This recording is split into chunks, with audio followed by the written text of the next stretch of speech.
Hi all, வணக்கம் and welcome back to my channel Abi Kavi Livi. எல்லோரும் எப்படி இருக்கீங்க? நாங்கள் சூப்பராக இருக்கோங்க. இன்றைக்கி நம்ம ஒரு அவுட்டிங் vlog தான் பார்க்க போகிறோம். எங்கே போகிறோன்னு பார்த்தீங்கன்னா வாழைத்தோட்டாயம் கோயில் தாங்க போகிறோம். ஸோ நாங்கள் ரொம்ப நாளில் போகணுன்னு நினச்சிட்டு இருந்தோம். எங்களுக்கு இப்போ தான் டைம் கிடச்சிருக்கு, அதனால் நாங்கள் கோயிலுக்கு கிளம்பிட்டோம். கோயிலோட டைமிங்ஸ் பார்த்தீங்கன்னா மார்னிங் 6 o'clockலேருந்து ஆஃப்டர்நூன் 3 o'clock வரைக்கும் போட்டிருந்தாங்க. அதுக்கப்புறம் திருப்பி நட ஓப்பன் பண்ணுற டைம் பார்த்தீங்கன்னா 4:30க்கு மேலே தான் ஓப்பன் பண்ணுறாங்க. ஸோ நாங்கள் வீட்டிலேருந்து கிளம்புற நேரத்துக்கு எங்களால் 3 o'clock அங்கே ரீச் பண்ண முடியாது அப்படின்றதுனால அப்புறம் நடுவில் ஒரு பிளானை போட்டோங்க. என்னென்னு பார்த்தீங்க அப்படின்னா, நம்ம சிங்கானூர் பக்கத்தில் இருக்க சாந்தி சோஷியல் சர்வீசஸ். ஆமாங்க, நாங்கள் அங்கே போய் மத்தியானம் லஞ்ச் முடிச்சுட்டு அப்படியே கோயிலுக்கு போகலாம் அப்படின்னு சொல்லி பிளான் பண்ணி கிளம்பிட்டோம். ஸோ சாந்தி சோஷியல் சர்வீசஸ் பற்றி முக்கால்வாசி நம்ம கோயம்புத்தூரில் இருக்க எல்லாத்துக்கும் நல்லாவே தெரிஞ்சிருக்கும். பட் தெரியாதவங்களுக்கு நான் சொல்கிறேன், இந்த இன்ஃபர்மேஷன் நீங்கள் சேவ் பண்ணி வச்சுக்கோங்க. ஸோ என்னென்னு பார்த்தீங்கன்னா, அவங்க வந்து ஒரு சோஷியல் சர்வீஸ் மோட்டிவில் வந்து நிறைய சர்வீசஸ் ஆஃபர் பண்ணிகிட்ருக்காங்க. அதில் ஃபஸ்ட்டு சர்வீஸ் பார்த்திங்க அப்படின்னா மெடிக்கல் சர்வீசஸ். ஸோ அங்கே வந்து ஒரு பெரிய ஹாஸ்பிட்டல் உள்ளே இருக்குது. நம்மளுக்கு சிங்கானூர் தாண்டி நம்ம ஒண்டிப்புத்தூர் போகிற ரோட்டில் லெஃப்ட் சைடில் பார்த்தீங்கன்னா சாந்தி சோஷியல் சர்வீசஸ்னு போர்டு போட்டிருக்கும். முன்னாடி பெரிய பெட்ரோல் பங்க்கும் இருக்கும். ஸோ நிறைய பேர் வந்து அங்கே பெட்ரோல் போடுவாங்க. எப்போவுமே பெட்ரோல் பங்க் ரஷ்ஷாக தான் இருக்கும். ஸோ நான் சொன்ன மாதிரி அவங்களுடைய ஹாஸ்பிட்டல் சர்வீசஸ் பார்த்திங்கன்னா நிஜமாலே கமெண்டபிளான சர்வீஸ் தாங்க. ஏன்னா நம்ம மார்க்கெட் ப்ரைஸை கம்பேர் பண்ணுறப்போ அவங்கக்கிட்ட டாக்டர் கன்சல்டேஷன்லேருந்து, ட்ரீட்மெண்ட்லேருந்து, பிளட் டெஸ்ட்டில், அந்த மாதிரி டெஸ்ட்லேருந்து, ஸ்கேன்ஸ்லேருந்து, எக்ஸ்ரேஸ்லேருந்து எல்லாமே மார்க்கெட் ப்ரைஸை விட கம்மியாக தான் வாங்கிட்டு இருக்காங்க. அதேமாதிரி அவங்க ஃபார்மசியில் மருந்தாகட்டும், மெடிசின்ஸ் ஆகட்டும், அவங்களோட ஆப்டிக்கல்ஸில் எல்லாத்துலேயுமே கன்சிஸ்ட் ரேட்டில் தான் பண்ணி கொடுத்துட்ருக்காங்க. ஸோ செகண்ட் பிக்கஸ்ட் திங் பார்த்திங்கன்னா அவங்களோட கேன்டீன் சர்வீசஸ். ஸோ நம்ம யூஸ்வலாக பேசுகிறப்போ சாந்தி கியர்ஸ்னு சொல்லுவோம், ஏன்னா அது கியர்ஸ் கம்பெனி. அந்த ஓனர் தான் வந்து இது சர்வீசஸ் மாதிரி பண்ணிகிட்டு இருந்தார். அவர் டிமைஸ்க்கு அப்புறம், அவர் இறந்ததுக்கப்புறம் வந்து இது வந்து இன்னும் கண்டினியூ ஆகிட்டே இருக்குது. ஸோ இவங்களோட கேன்டீனில் பார்த்திங்கன்னா மார்னிங் பிரேக்ஃபாஸ்ட்லேருந்து மதியம் லன்ச், ஈவினிங் டின்னர் எல்லாமே வந்து சூப்பராக இருக்கும். ரொம்ப ஹியூஜ் குவான்டிட்டிலேயே பண்ணுவாங்க.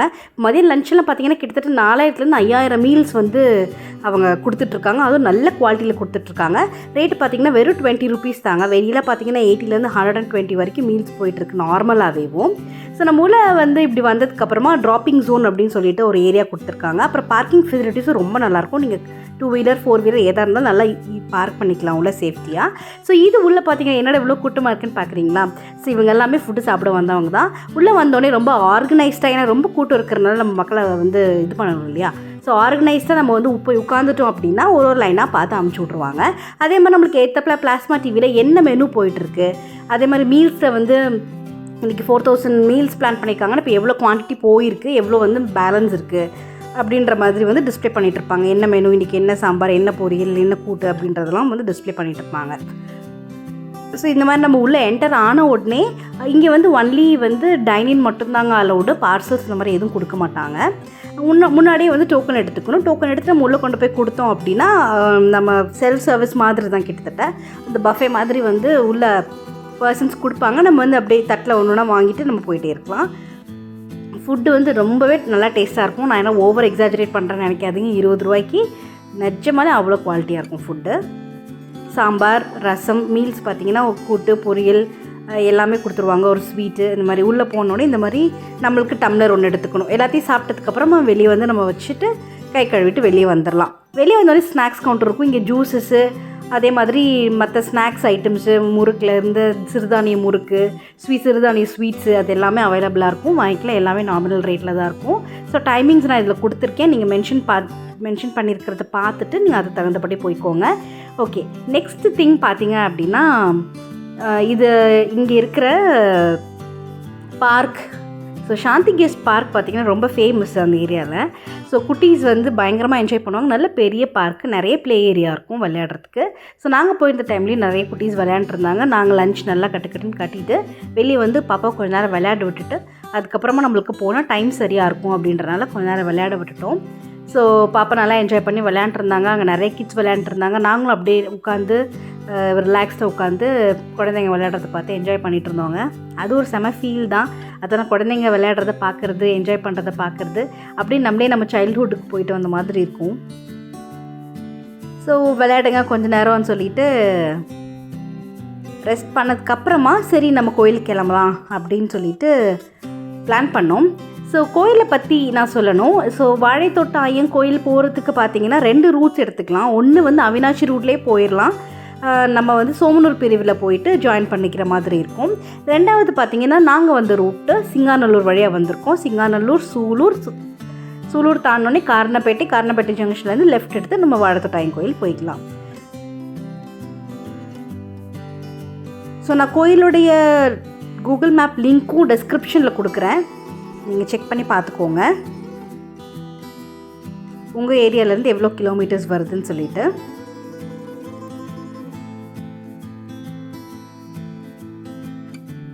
பாப்பாவை வாங்கன்னு கூப்பிட்டு ரொம்ப நேரம் கழிச்சு தாங்க வந்தாங்க, அதனால தான் இவ்வளோ நேரமாக வீடியோ போயிட்டுருக்கு.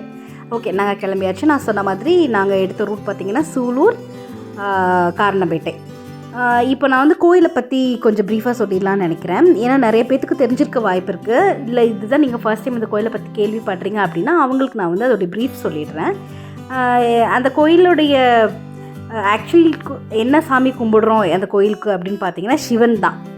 ஆனால் சிவனை வந்து அந்த அளவுக்கு பக்தனாக இருந்து வணங்கிய சின்னையன், அவர் தான் வந்து நம்ம ஐயன் அப்படின்னு சொல்லி கும்பிடுறோங்க.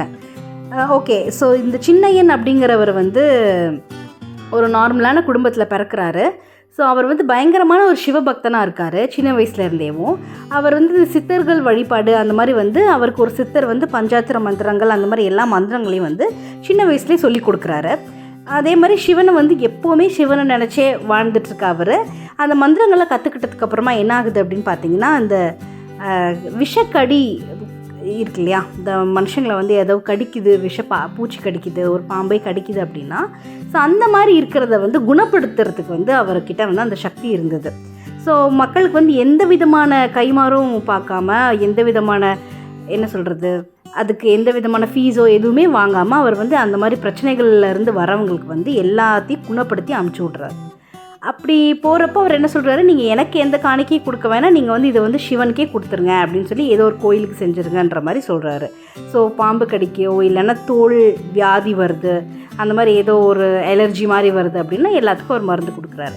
அவர் வந்து என்ன பண்ணுறாருன்னா, ஒரு வாழை தோட்டத்தை வந்து குத்தகைக்கு எடுத்து பார்த்துட்ருக்காரு. கூடவே வந்து ஒரு காளமாடை வந்து ரொம்ப பாசமாக வளர்க்குறாரு. நந்தி தேவராக நினச்சி அந்த காளமாடை வளர்க்குறாரு. ஸோ இந்த மாதிரி வந்து மக்களுக்கு பணி செய்ய அவருடைய வாழ்க்கை போயிட்டுருக்கு.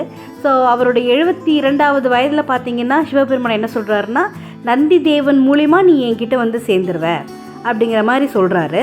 ஸோ மக்களுக்கு வந்து சேவைகள் செய்ய அவருடைய தோட்டத்திலே அவர் வந்து சாமியை வந்து கும்பிட ஆரம்பிக்கிறாரு. சிவனை வந்து நினச்சி கும்பிட ஆரம்பிக்கிறாரு. ஸோ இப்படி 72 வயசில் வந்து அவர் ரொம்ப பாசமாக வளர்த்த அவருடைய காளமாடே அவரை வந்து குத்தி அவர் இறந்துடுறாரு. ஸோ இதுதான் வந்து கடவுள் சொன்னது என்னென்னா, நந்தி தேவர் மூலயமாவே நான் உன்னைய வந்து இறையடி கூப்பிட்டுக்கிறேன் அப்படின்னு சொல்கிற மாதிரி அந்த கான்செப்டுங்க. ஸோ இந்த கோயில் நம்ம யூஸ்வலி எதுக்கு போகிறோம் அப்படின்னா, இப்போ நம்ம வீட்டு பக்கத்தில் எங்கேயாவது நம்ம ஏதோ வந்து பூச்சி மாதிரி ஏதோ ஒன்று பார்க்குறோம், இல்லை பாம்பு மாதிரி ஏதோ ஒன்று பார்க்குறோம் அப்படின்னா உடனே என்ன சொல்லுவாங்க அப்படின்னா, நமக்கு வாழைத்தோட்டாயம் கோயில் போயிட்டு வந்துடலாம் அப்படிங்கிற மாதிரி சொல்லுவாங்க. இல்லைன்னா ஏதோ ஒரு வேண்டுதல் வச்சு நம்ம போகலாம். ஸோ அங்கே ஒரு ஸ்பெஷாலிட்டி பார்த்தீங்க அப்படின்னா, அங்கே வந்து கொடுக்குற பிரசாதம் வந்து புத்து மண். ஸோ அவர் இறந்துடுறாரு இல்லையா, அந்த 72 வயதில் இறந்ததுக்கப்புறமா அவருடைய அங்கே வாழ்கிற மக்கள் கனவில் வந்து சொல்கிறாரு, இந்த மாதிரி இந்த இடத்துல வந்து நான் சிவனை பூஜை பண்ண இடம் அது, அதில் நீங்கள் கோயில் கட்டி சிவனை வழிபடுங்க அப்படின்ற மாதிரி சொல்கிறாரு.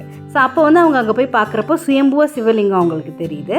ஸோ அதே மாதிரி அவங்க கும்பிட ஆரம்பிச்சுட்டே பக்கத்துலேயே ஒரு பாம்பு புத்தும் வர ஆரம்பிக்குது. ஸோ மக்கள் வந்து அதை வந்து ஐயன் கோயில் சின்ன ஐயன் அப்படின்றவர் வந்து ஐயன் கோயில், அவர் வாழைத்தோட்டம் வச்சுருந்தனால வாழைத்தோட்ட ஐயன் கோயில் அப்படின்னு சொல்கிறனால அந்த பேர் அப்படி வாழைத்தோட்ட ஐயன் கோயிலாகவே வந்துருச்சு. ஸோ போகிற வழியில் பார்த்துக்கோங்க, கொஞ்சம் கொஞ்சமாக அங்கங்கே தோண்டி வச்சுருந்தாங்க, ரோட் கன்ஸ்ட்ரக்ஷன் போயிட்டு இருந்தது. இதுதாங்க இவங்களுடைய ஹிஸ்ட்ரி, வரலாறு. ஸோ அதே மாதிரி அங்கே கொடுக்குற பிரசாதம் வந்து புத்து மண் தான். நீங்கள் அங்கே போய் உங்களுக்கு உடம்புல ஏதோ ஒரு பிரச்சனை இருக்குது, எங்கேயோ கையில் காலில் ஏதோ ஒரு அலர்ஜி மாதிரி இருக்குது அப்படின்னா நீங்கள் அந்த புத்து மண்ணை எடுத்து போட்டிங்க அப்படின்னா சரியாகும். இதில் வந்து எங்களுக்கு ரொம்பவே நம்பிக்கை இருக்குது. ஏன்னா எங்களோட குடும்பங்களே சில விஷயத்தில் நாங்கள் வந்து இதோடைய பலன்களை பார்த்துருக்கோம். ஸோ அதனால் அந்த நம்பிக்கை எங்களுக்கு இருக்குது. கோயிலோட டைமிங்ஸ்னு ஆல்ரெடி சொல்லிவிட்டேன், ஆஃப்டர்நூன் 3 o'clock வரைக்கும் தான் இருக்கும். அதுக்கப்புறம் அங்கே வந்து பால் வந்து ஊற்றுவாங்க புத்து இருக்கிறனால. அதே மாதிரி அங்கே வந்து ராகு கேது ஸ்தலம் இருக்குது. ராகு கேதுக்காகவே தனியாக வந்து பக்கத்துலேயே வச்சுருக்காங்க.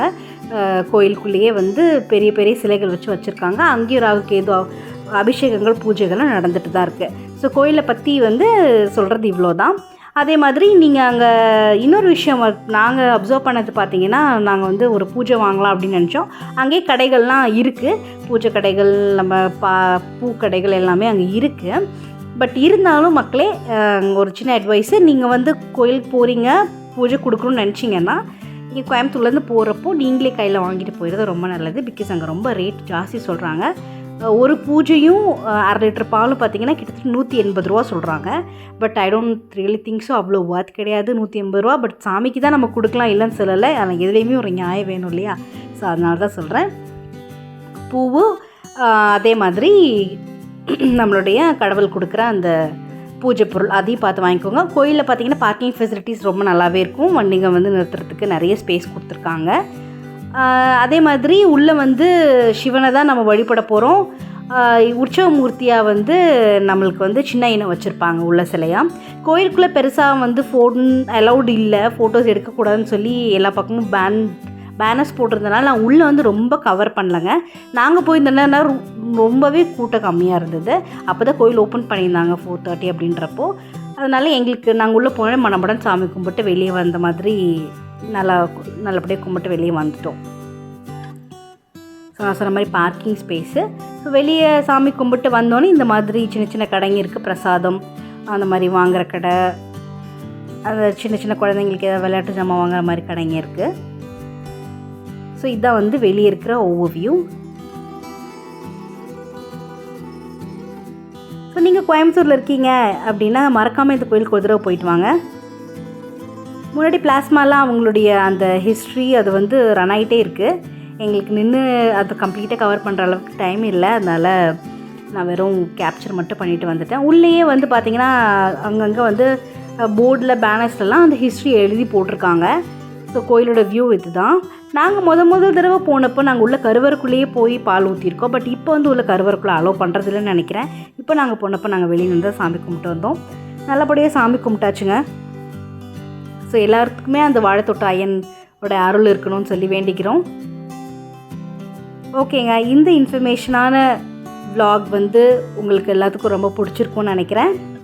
vlog பிடிச்சிருந்தா மறக்காமல் லைக் பண்ணுங்கள், உங்கள் ஃப்ரெண்ட்ஸ் அண்ட் ஃபேமிலி மெம்பர்ஸ்க்கு ஷேர் பண்ணுங்கள். இந்த சேனலை நீங்கள் இது வரைக்கும் சப்ஸ்கிரைப் பண்ணல அப்படின்னா மறக்காமல் சப்ஸ்கிரைப் பண்ணிவிட்டு பாருங்கள். One more thing, to all my subscribers, thank you so much for all the support and love you being provided to us.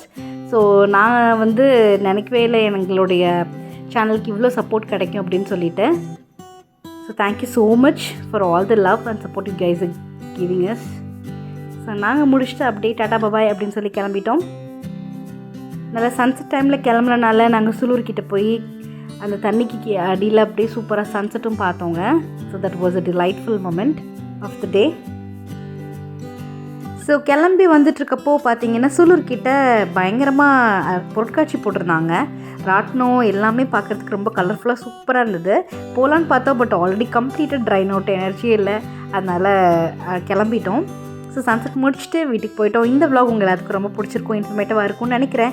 உங்களுக்கு ஏதாவது டவுட்ஸ் இருந்ததுன்னா கண்டிப்பாக கமெண்ட் செக்ஷனில் சொல்லுங்கள். இன்னொரு வீடியோவில் வந்து நான் உங்களை சந்திக்கிறேன். அது வரைக்கும் பாய், டேக் கேர்.